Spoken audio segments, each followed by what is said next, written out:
Heroine Samantha craze గురించి కొత్తగా చెప్పాల్సిన పని లేదు. 'ఏం మాయ చేశావే' సినిమాతో హీరోయిన్‌గా ఎంట్రీ ఇచ్చిన సమంత తొలి సినిమాతోనే సూపర్ హిట్‌ని తన ఖాతాలో వేసుకుంది. ఎన్టీఆర్, మహేష్ బాబు, అల్లు అర్జున్, రామ్ చరణ్ వంటి స్టార్ హీరోలతో నటించింది. ఇదే సమయంలో తమిళంలో కూడా నటించి మంచి గుర్తింపు దక్కించుకుంది. అయితే ఆమె వైవాహిక జీవితంలో అనేక ఒడిదుడుకులను ఎదుర్కొంది. నాగచైతన్యను సమంత ప్రేమించి పెళ్లి చేసుకున్న సంగతి తెలిసిందే. అయితే వీరి మధ్య తీవ్ర విభేదాలు రావటంతో ఈ జంట విడాకులు తీసుకుంటున్నట్టు ప్రకటించారు. నాగచైతన్యతో విడాకుల అనంతరం సమంత చాలా ఇబ్బందులను ఫేస్ చేసింది. ఆమె అనారోగ్య సమస్యలతో ఇబ్బంది పడింది. మయోసైటిస్ వ్యాధి కారణంగా కొంతకాలం సమంత సినిమాలకు దూరంగా ఉంది.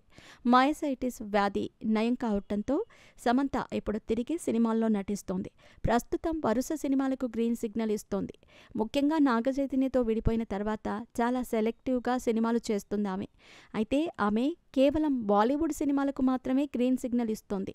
తెలుగు ఇండస్ట్రీకి ఆమె దూరంగా ఉంటుంది. ఇదిలా ఉంటే సమంతకు రెండో పెళ్లికి సంబంధించి చాలా కాలంగా ప్రచారం జరుగుతోంది.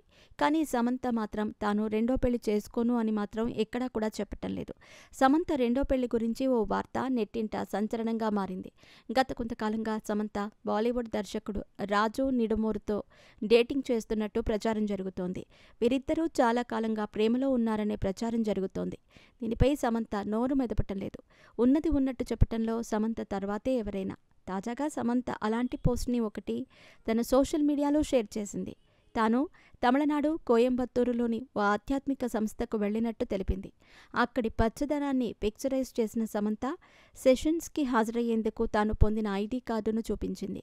3 రోజులు సైలెంట్గా ఉన్నాను. అక్కడకు వెళ్లిన తర్వాత ఎవరితోనూ నాకు కమ్యూనికేషన్ లేదు. దీంతో నరకం అనుభవించానని ఈ భామ చెప్పుకొచ్చింది.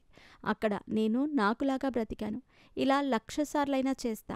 ఇది మీ అందరికీ రికమెండ్ కూడా చేస్తా.